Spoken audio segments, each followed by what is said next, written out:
It's nice to have such a variety of subjects in here.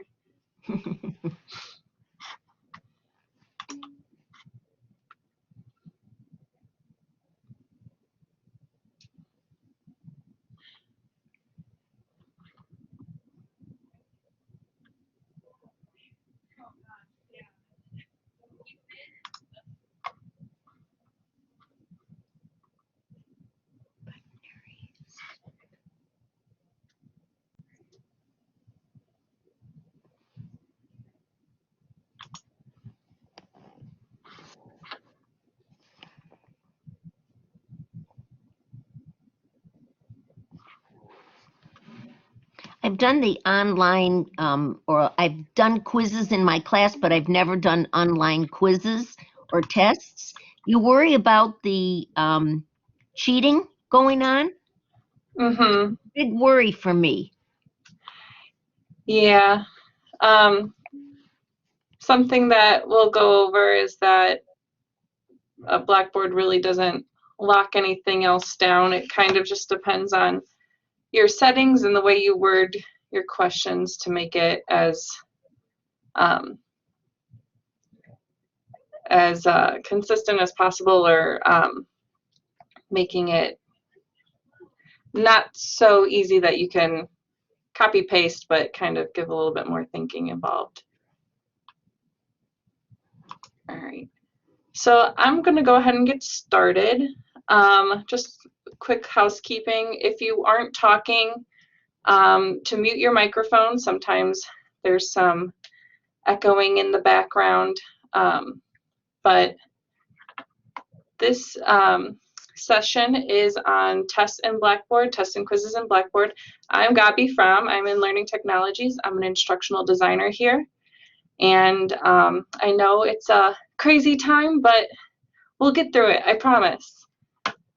So the first thing I'm going to do is kind of go over what we're going to do with creating a test, deploying a test, the test options, and then being able to grade a test and give additional attempts if necessary.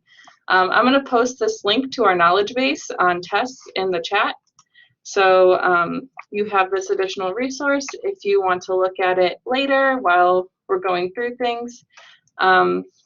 But from here on out, I'm going to disappear, but you will still hear me.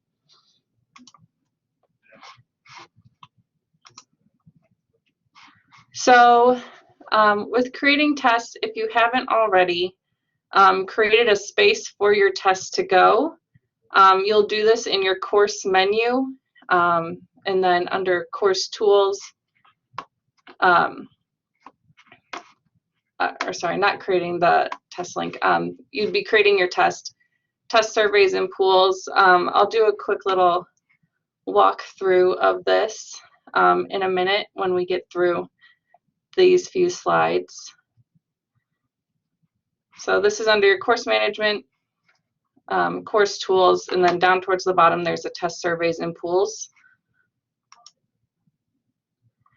So there's 3 different options for test surveys and pools. The one that we're going to be focusing on is test, because I'm assuming that's what most of you will be using. And so there's also the option for surveys, which aren't graded, and then pools are a little bit more in depth with creating just a bunch of different options for creating larger tests.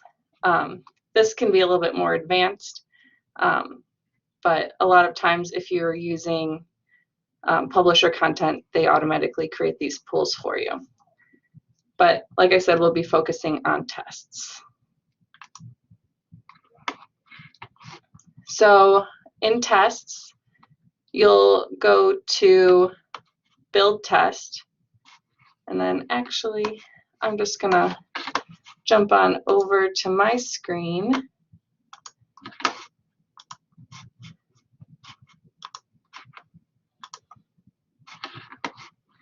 And so like I said, under your course management tool menu, you'll go to course tools, test surveys and pools. We'll be selecting tests.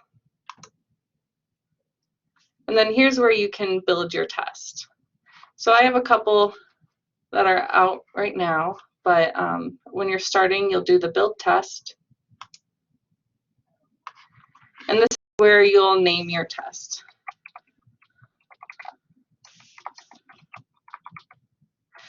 And please let me know if you have any questions along the way or if something's not clear. I'll keep an eye out so I can make sure that we're all on the same page. So this description section just kind of describes what content the quiz will be about, or the test, any specific chapters, any sections within the chapter. And then your instructions are somewhere where you can write out whether or not it's timed. If you have a due date, we'll be able to set these in the test options, but this is just another place that students can see any additional information. And then you'll click Submit to proceed. So this is your test canvas. This is where you can see all the questions that you've created. If you aren't using a previously created test from Blackboard, the only two options would be create question or reuse question, but we'll just stick with create question. I'm not sure how big any of your tests or quizzes will be, but this is where you can build it out. If you already have a quiz or test created in a Word document, you can copy and paste the text from your Word document into whichever question type you've created. That way you don't have to type it all out again. So one of the most common question types are multiple choice. This question title isn't necessarily required. It just kind of gives a little bit more information about maybe where it's coming from or the subject matter. Here's where you will type question text. Let's see.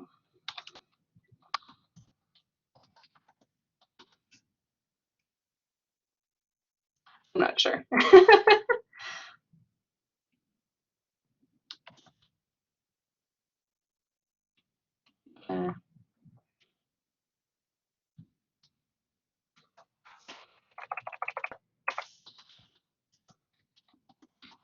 I don't know the answer to this question, so forgive me for typing incorrect answers, offhand at least. So these are your options. You can do numerical numbering, ABC numbering, Roman numerals, and then change the orientation. You can allow partial credit, and then you can show the answers in random order. This is always nice to do the show answers in random order, because even if your correct answer is always at the top, it will randomize it for each student. So we'll just write a bunch of random numbers in here.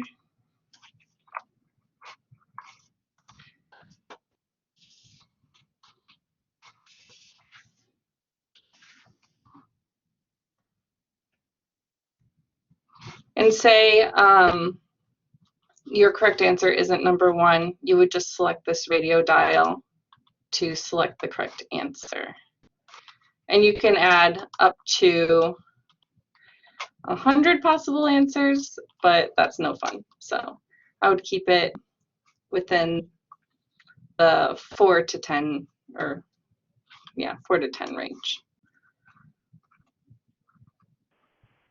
You can add any additional feedback. So say they got it correct, you can say, great job. And then the incorrect feedback can say, you got this wrong, or this is incorrect, check page 12 of your textbook.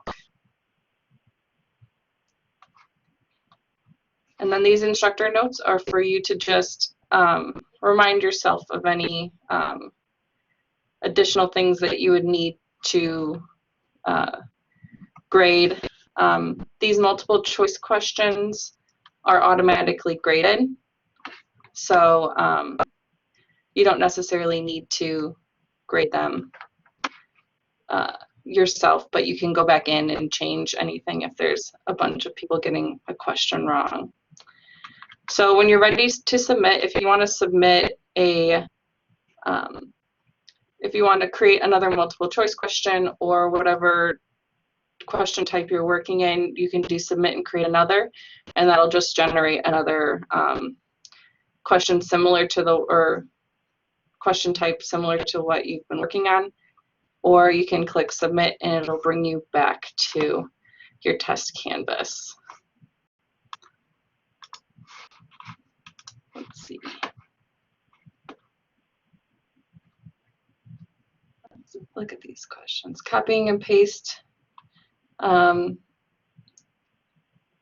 So what I meant by copying and pasting is if I had a Word document open and I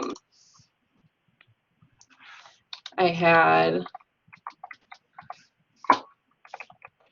a question, I'm just typing one up real quick, and I copied it, just that question from Word, and then I went back into my test canvas and I created another multiple choice. That question that I copied from the Word document, I would just paste it within that text box.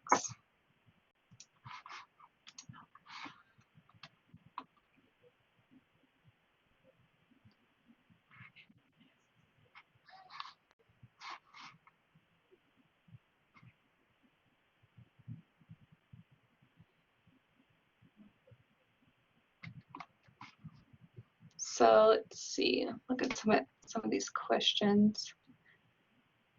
If you are reusing the same answers, let's cancel out of this one. I can reuse a question, or I can copy it. So if I go to the little arrow on the side and I copy that question, everything I have is copied, all the answers, and I just can redo the question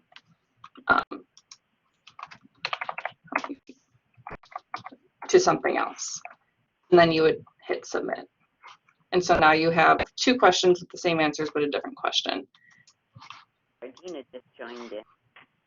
Hey there. Hi there. Very difficult to connect.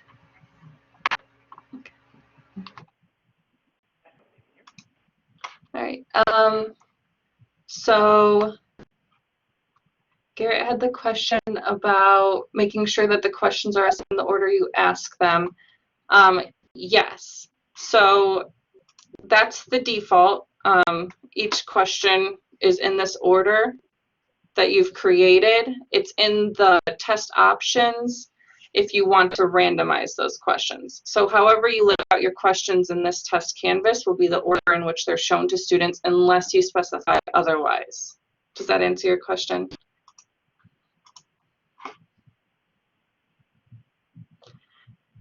You will have to copy and paste each individual question. There's a software that we have on campus. Obviously, it won't be available because nobody will be here, but copying and pasting those questions from your Word document into your quiz or test is actually faster than that because it does the whole converting process. So it's just a matter of copying and pasting. So while I'm in my test canvas and I have these two questions created, you can see that the automatic points are 10. You can change these on an individual basis. So you can change that to 5. If you want to mark it as extra credit, you have that option as well. Or if you want all the questions to be 5 points or something different, you would go to this question settings. And then under scoring, you would specify the default points to be however many points you want. And then click submit. And then that will change your points after. You'd have to change the ones that you've already created, but it should update it. Let's see.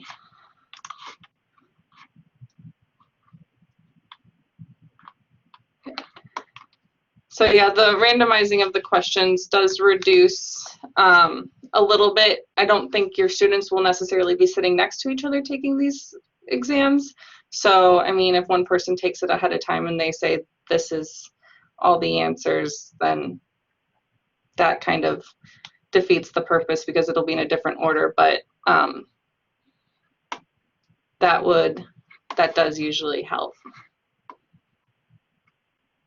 Yeah. So let's go back to my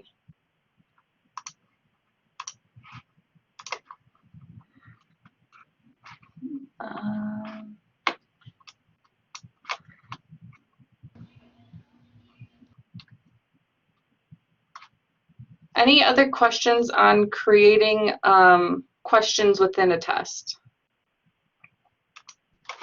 Hello. Yes. The link sent to us has trouble, so I joined late, like for 15 Okay. minutes. So where can I retrieve the recording session? When this is over, the recording will be sent out from Learning Technologies.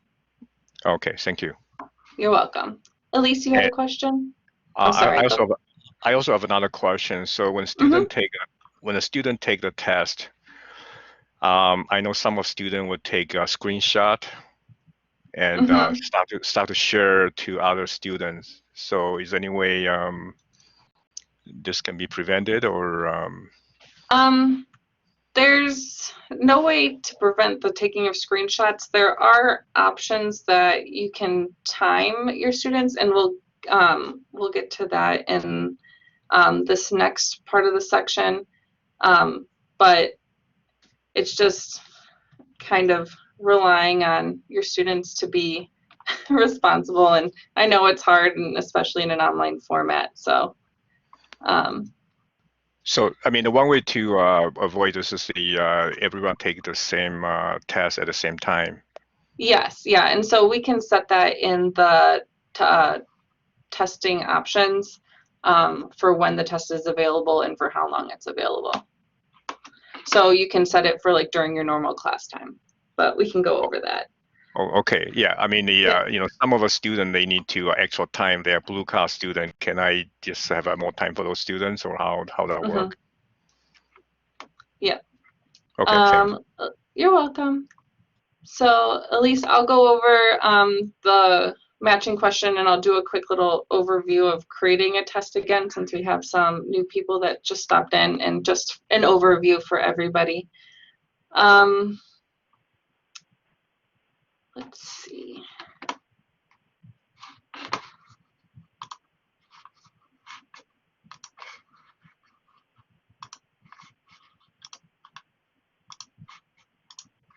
Okay. So for those who joined us, in order to start making a test, it would be in the course management, course tools, all the way down towards the bottom, test surveys and pools. And then you'd go to tests. And then this is where you would build your test. You would name it, add any description or specific instructions that you have for your students. And then by clicking submit, you'd be brought to the test canvas, and I'll just jump into the one that we were working on. And this is good for editing a test. So if you have to go back in and edit a test, if you just click on the arrow next to the test or quiz that you want to edit, and then click edit, it brings you back to this test canvas. So let's see. Make sure I'm going over the right one. Okay. So matching questions. So for matching, you would type in the question that you have.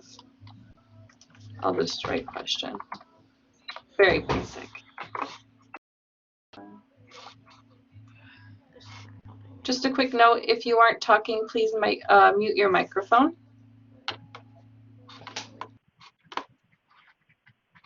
So for matching, you get you can choose however matching pairs you want. You can do partial credit, but so you would create the matching pair for each option. And then this is where you would do the partial credit. So if they got maybe 2 out of the 5 matches, they'd get credit for the 2 matches and not for the whole group. Or it can be all or nothing. So let's just write 2 here.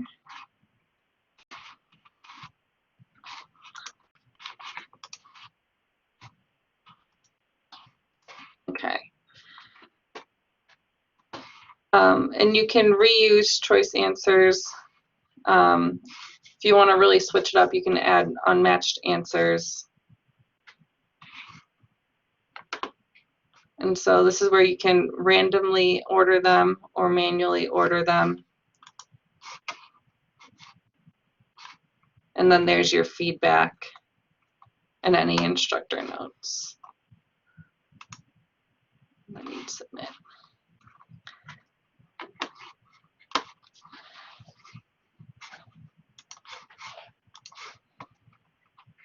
Yes, the pair is the correct answers.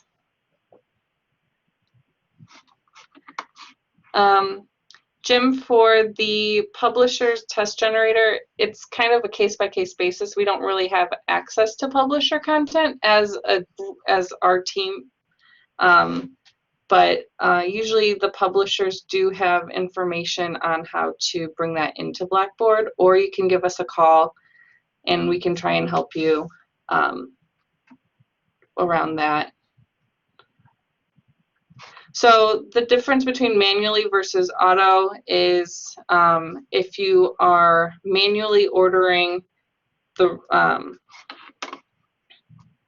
questions or where you want the answers to be. So if I go back in and edit this.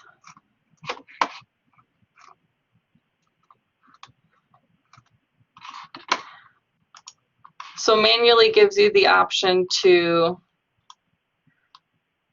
kind of reorder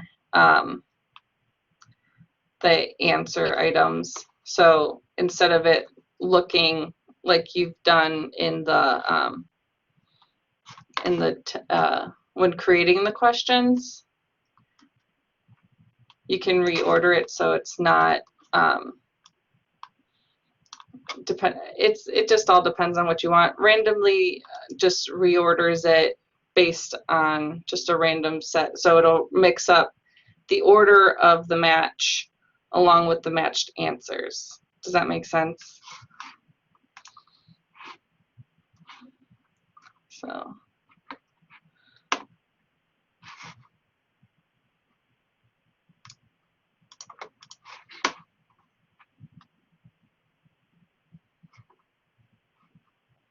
it randomizes the order in which they see the matched items.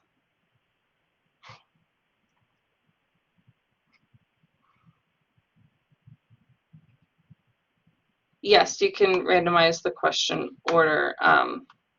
For all the questions, is that what you're asking, Brent? Yeah, so we'll go over that in the test options. Georgina, yes, students can write text. That would be one of these question options. So you have essay or short answer. These two are the two options that you'll have to manually grade.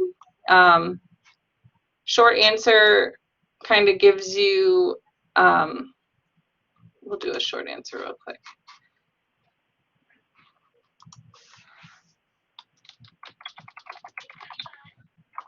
So that would be the question. This answer text is for you. Students will not be able to see it. This is just for you to see what your anticipated answer or what the student's answer should be.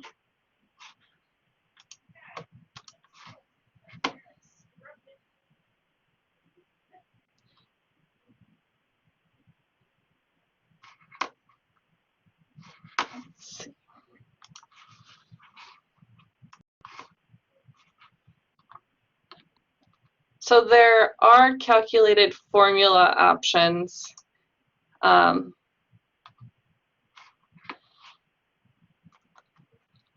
it kind of gives you formula text.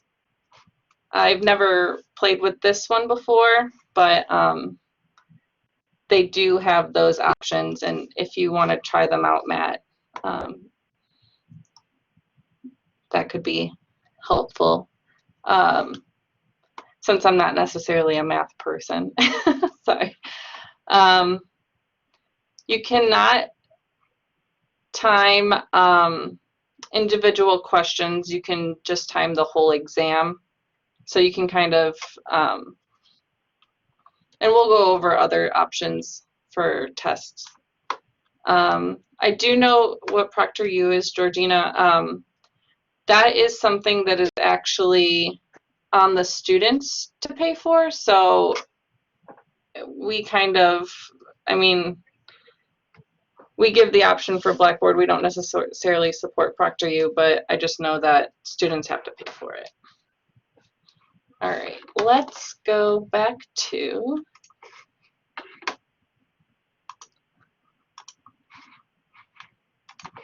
here and kind of, we'll start with deploying the test. So for deploying a test, you have to have a space in your menu for the test, whether it be under your syllabus or you have a content area. Another thing that would be nice is to just create a test content area. So you would do that by clicking on the little plus button at the top right hand or left hand side of your menu, and then content area. You will name it however you see fit, and then make sure it's available to users. It does drop down to the bottom of your menu, and you can drag it up and down by using the arrows on the left side of the menu item.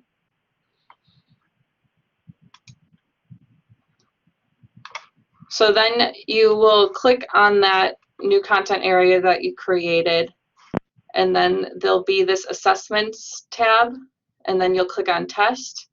And from here, you'll be able to select the test that you created.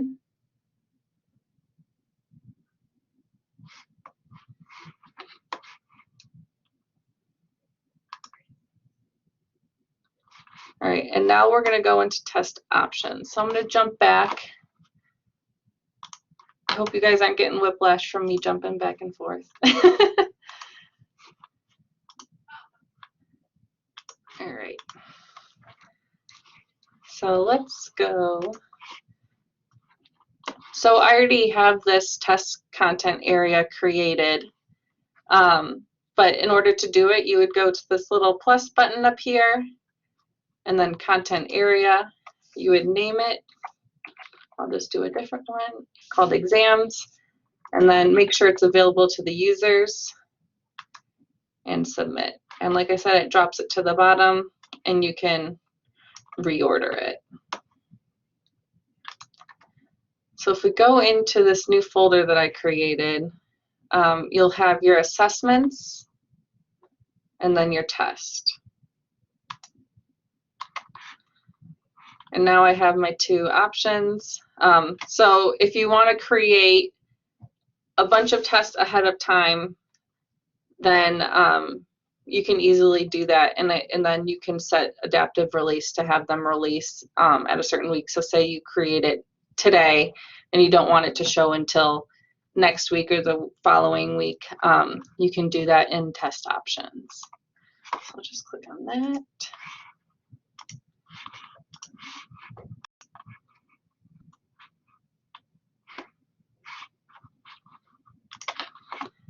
And so here is where you can kind of give another description. You can use the same description that you used when you created the test on kind of on what content it's going over. If you set timers and other settings, the students will be able to see that as well. So the first thing you'll want to do, there's going to be a lot of options, so bear with me and we can go over as many or whatever you need to. I'll go over the ones that are pretty basic and what I believe most of you will be using. And the first one is making this test available. And you want to select this to yes. And even though it is technically available, when we set our release dates, they will not be able to see the link to the test until you have indicated that it should be showing. You can add an announcement for the test so that it kind of blasts out that the test is available. So I want to go over this forced completion really quick. While it is a nice feature to kind of get them to finish and do it, it's a little hard, especially if your students are struggling with connectivity issues, if their computer craps out on them or just something happens where their internet goes out, their battery dies. It will complete the test for them whether or not they finished it. So we highly recommend just kind of being a little flexible with this one and maybe not setting the forced completion. There's other options that can kind of that can make sure that your students are completing it at a certain time. That's a lot less final than this one. The next option is to set a timer. So if you normally do this exam during the class, you can set it for how long you would normally give them during class to do it. This auto submit will turn, if it's off, they can keep going through the exam until they're done, but it will tell you in the Grade Center that that the student did not finish within the time that they were given. Or you can set this to on and it will automatically submit it as soon as that time expires.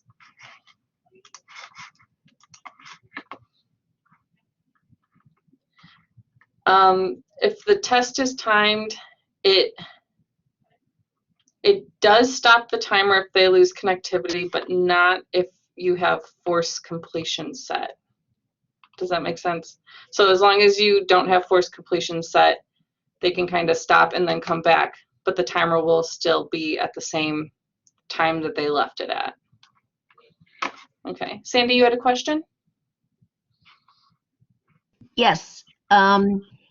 Before you start a test, can you ask the students can you see them? Not necessarily. The only solution I could think of is maybe starting a Collaborate session like we're in now and have them turn on their cameras. And then we can set the timer to be for however long your Collaborate session is. And then we can, and I think that's one way you could do it, just kind of so you can see them. I mean, depending on how many students you have in your class And whether or not they have access to a camera is another story, but that might That's be true.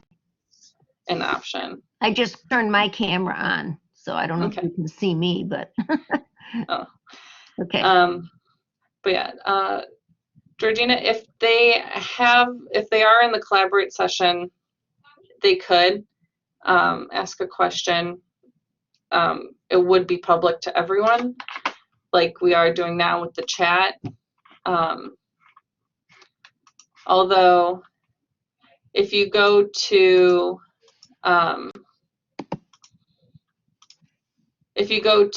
your our participants window, which is next to the chat, the three bubbles, or the bubble with the three dots, allows you to send a chat message to a specific person.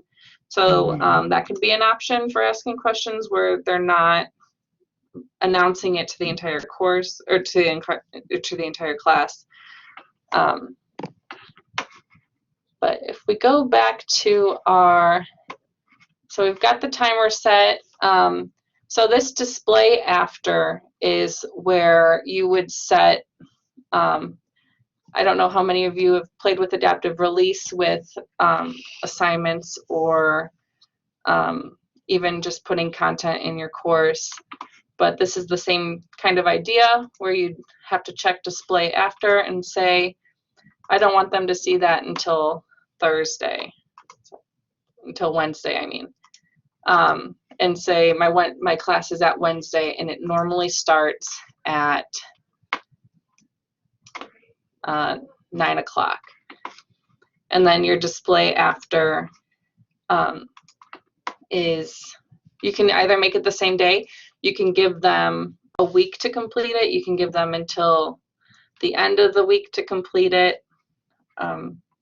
These are just different options. I'll just make it for the same day, but they have until the end of class time, which might be 10:30.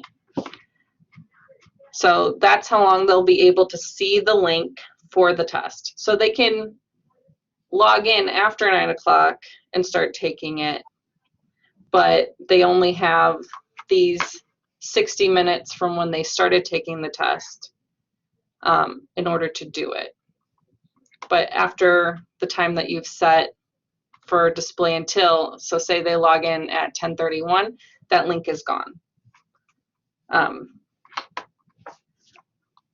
So this password isn't necessary since everybody will probably be taking this online. Or they will be taking it online, but not under a testing center supervision. These, I'm going to skip over this test availability exceptions real quick, just because the due date kind of goes along with our display after and until dates. So this due date is, you can set for when you want it to be completed by. So if you, let's say, we'll just make that 10 o'clock.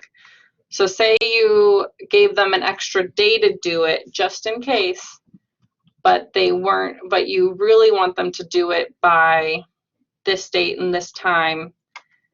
They have you'll get a notification that they've completed it late. So say a student has emailed you ahead of time saying, I really can't do it at this time. You can kind of see that they did it afterwards, but they still had the option to do it, but it was technically late. Let's check.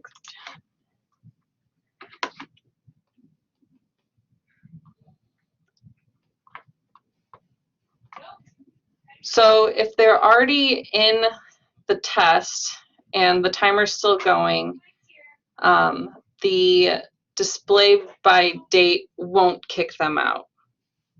They'll be able to still continue on the test, but then as soon as they're done, the link will be gone. And then Sandy, I'll go over exceptions real quick. Any questions on due dates and display after and until dates?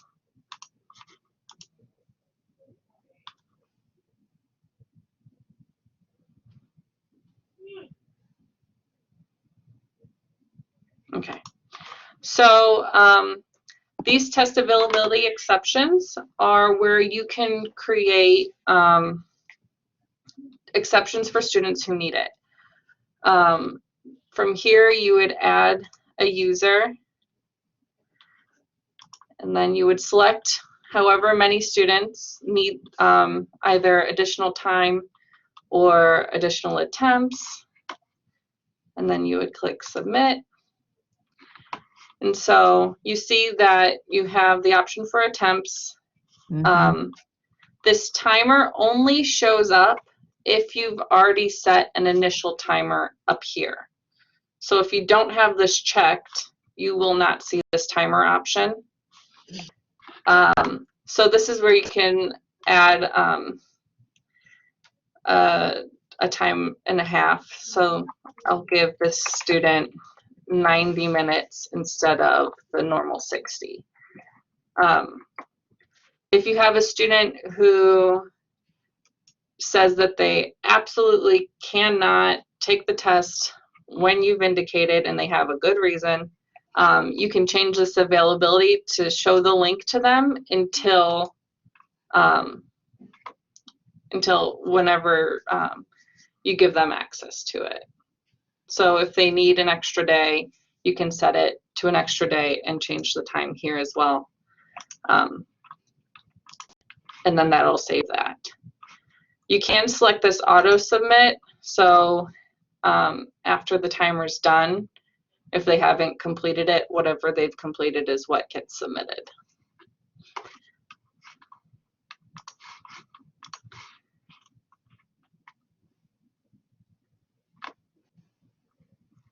Yes, Julie, questions need to be created one at a time.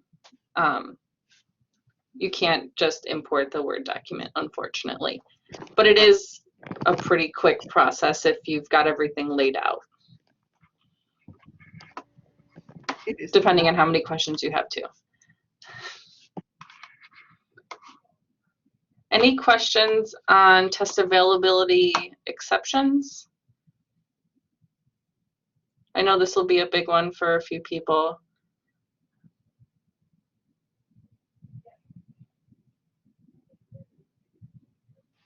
What about students that need a reader for taking a test? A screen reader? Or Yeah. They have Um, somebody that reads the test questions to them. yeah, so a lot of those students already have the technology to use that, but what's nice is that you can change the attempts to maybe 2 attempts, or multiple attempts and then 2. We'll change this so that if something's not working that first time they take it, they can take it again. That's probably the easiest way to do it, or you can give them more time depending on what you've worked out with that student. Question. So for example, I have 20 students and the 17 of them can use say 1 hour to finish the test, and there are 3 students, they're blue card students, and they need a double time. And Yeah. how does the exception going to work? So if you've set this time, this timer reflects any student that's not put, that would be a student that's taking it the way that, so just the standard way. And then if you have students who need exceptions, this is where you would add them in the test availability exceptions. You would add that user, and as long as you have that timer set, that initial timer set, you can change this timer to reflect the additional time that you want those students to have. So when I add user, I'm going to add those students username into this user group, or how? Yeah. So if I'm the only other person enrolled in this course. So if you add user, your list of students will show up here, and then you can use the checkbox to select however many students you need exceptions for. Okay. And then you'd hit submit, and then for each student you would have to change their exceptions. Okay. Yeah. Thank you. You're welcome.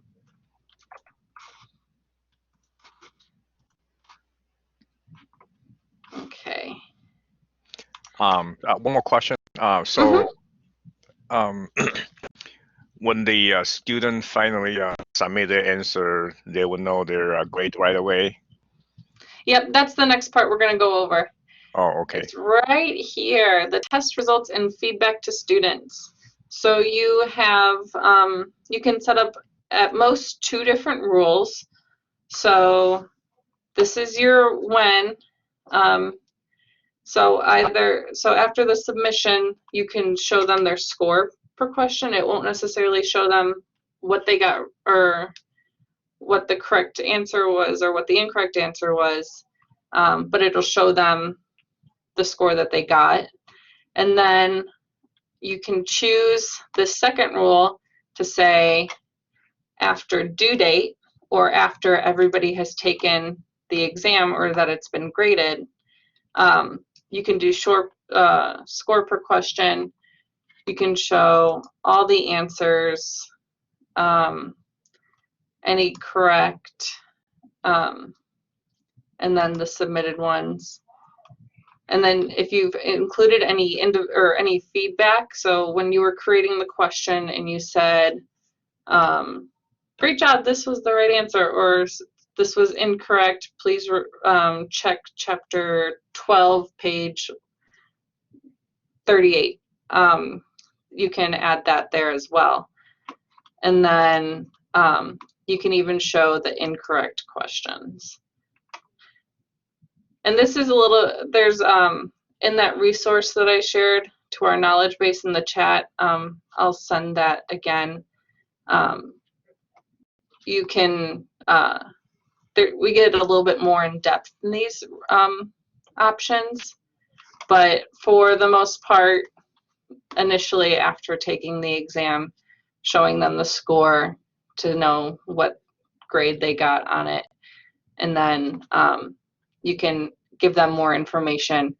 So if you don't want students copying or taking the test initially, recording all the correct and incorrect answers and then sharing it with other students, this is a good way to kind of just say, okay, this is what you got, and then after everybody else takes it, okay, here's what you got wrong.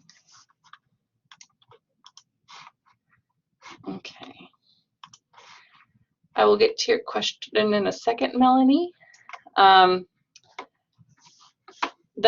we have the test presentation. This allows you to choose if you want the students to see all the questions at once. This just lays it out and they just scroll down and keep working on them. Or you can do one at a time.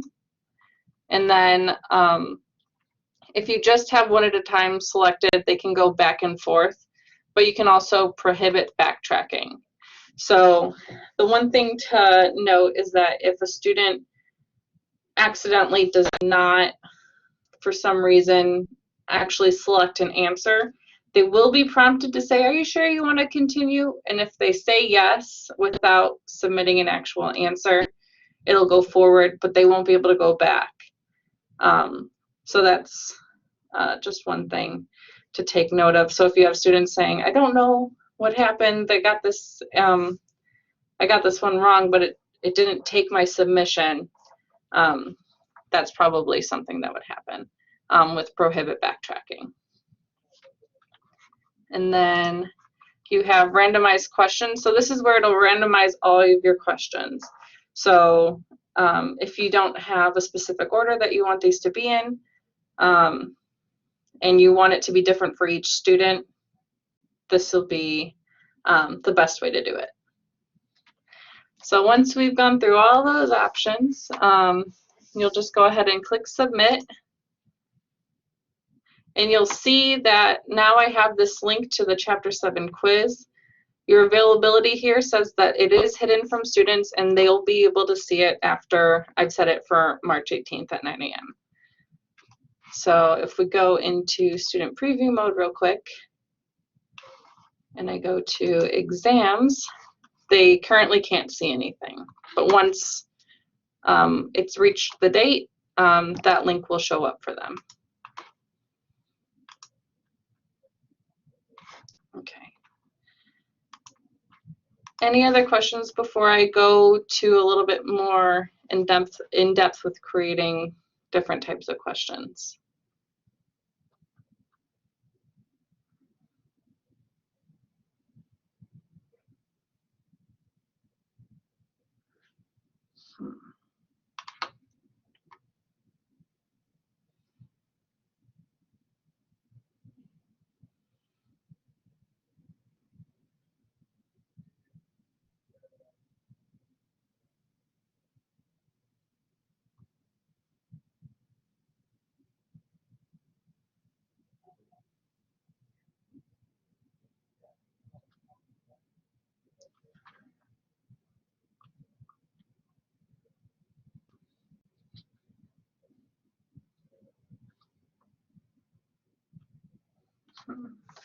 I'm not sure, Melanie. I'll have to, maybe I can take a look at it after this for you, and we can kind of look a little bit more in depth on what's going on. Yeah, I might have to play around with that one. Let's see.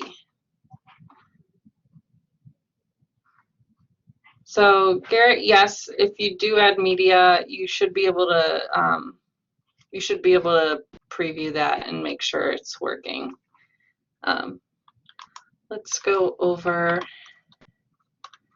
adding media to a question real quick.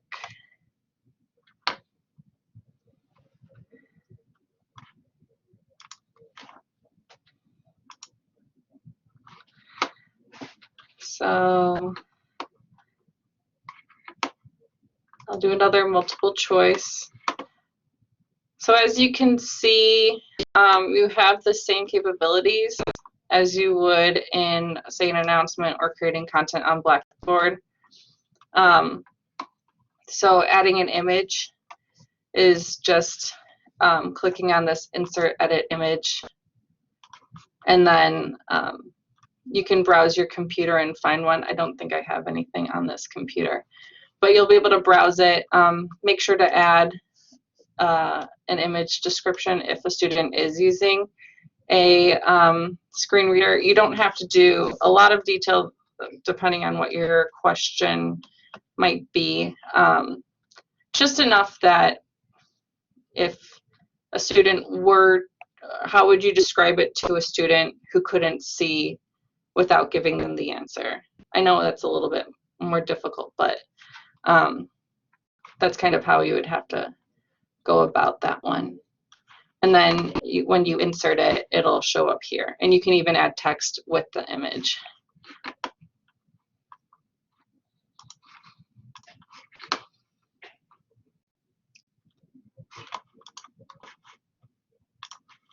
Yep. So to add any media, it is this little button here. And you'll just browse your computer and find the video or audio that you're using. It'll automatically adjust the type on what you've put in there. And they should be able to, and it'll give you a preview in the box below of what it looks like, and you can even play it and make sure that it's working.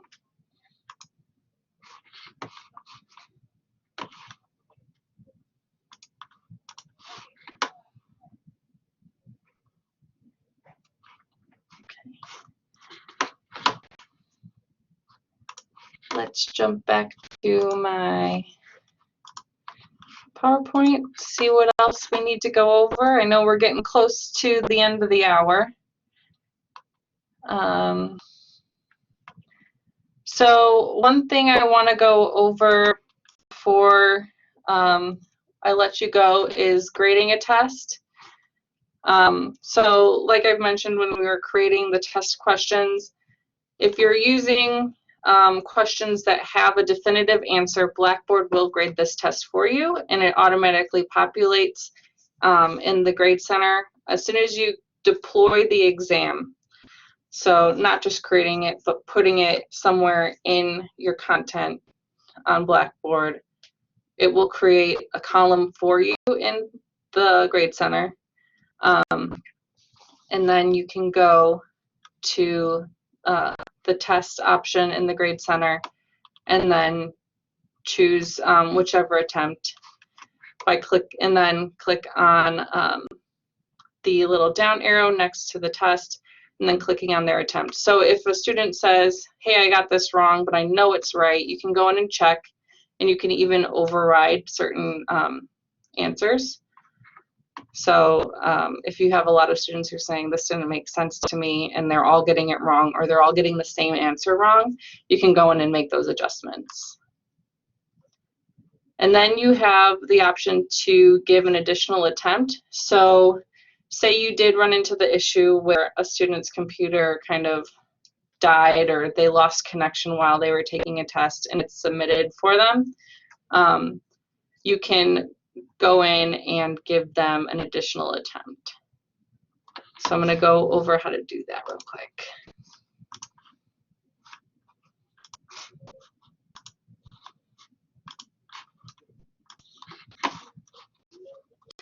So in your course management menu, you'd go to Grade Center.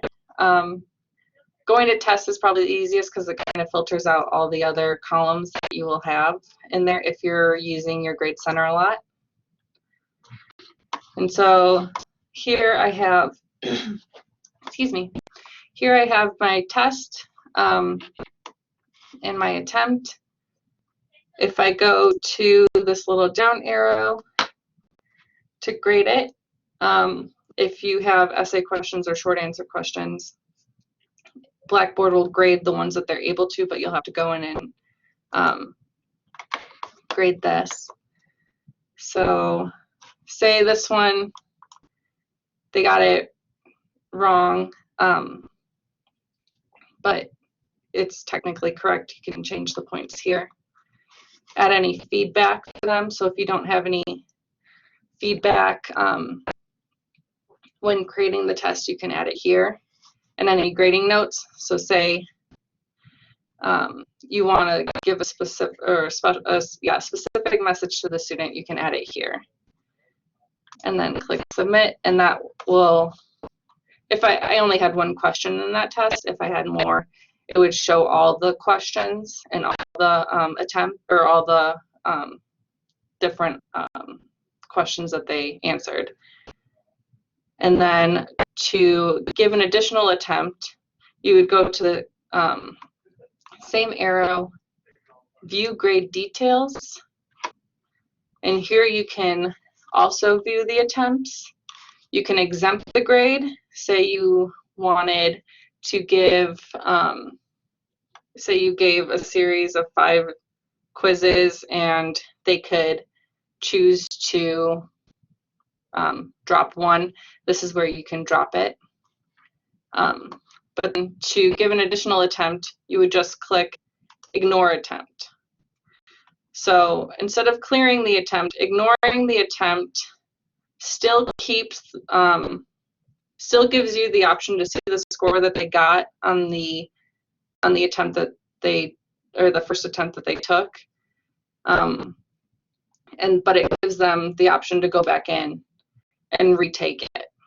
If you clear the attempt, that clears the grade and everything. So just depending on whether or not you want to see how they initially did and then when they went back in, if they did better or worse.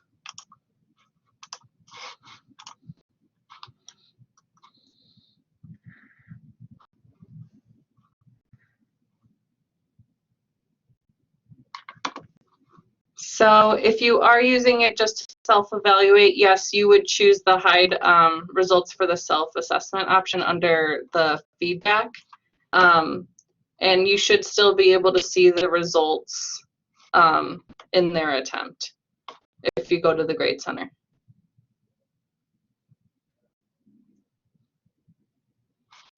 I'm going to go ahead and post the link to our knowledge base again, specifically for tests.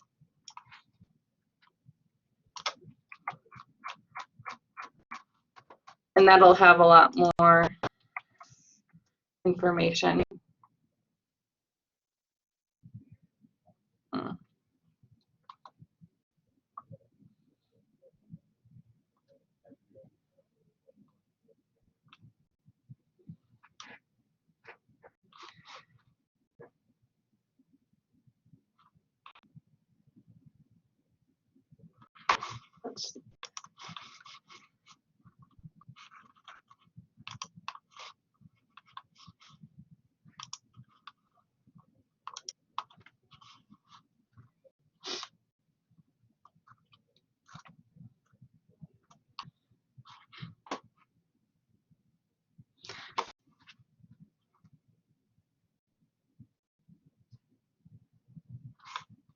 Okay, so another workaround for not including it is just to uncheck it. You shouldn't, you can just uncheck that include the test and grade center scores calculations. So they'd still get a score for it, but it won't be counted towards their grade in the grade center.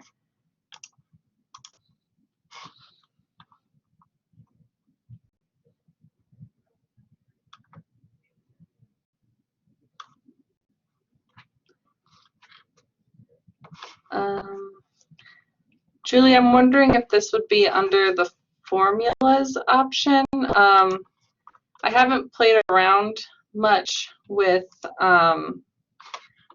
the formulas in the tests.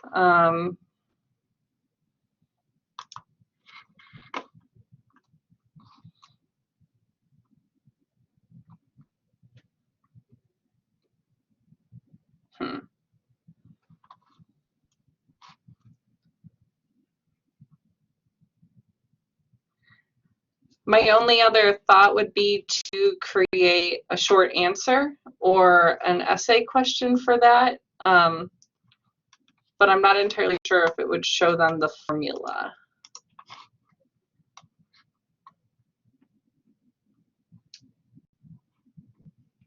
Okay, so we've reached past 5 o'clock. Any last minute questions? We're here if you need us. Just email learningtech@cod.edu.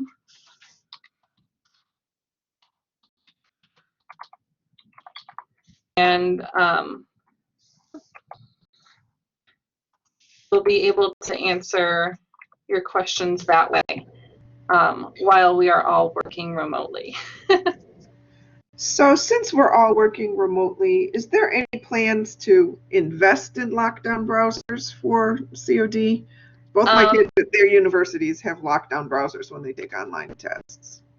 I'm not sure. That's not our department's decision. I know it requires some funds, so it depends on, I guess, the need or the ability.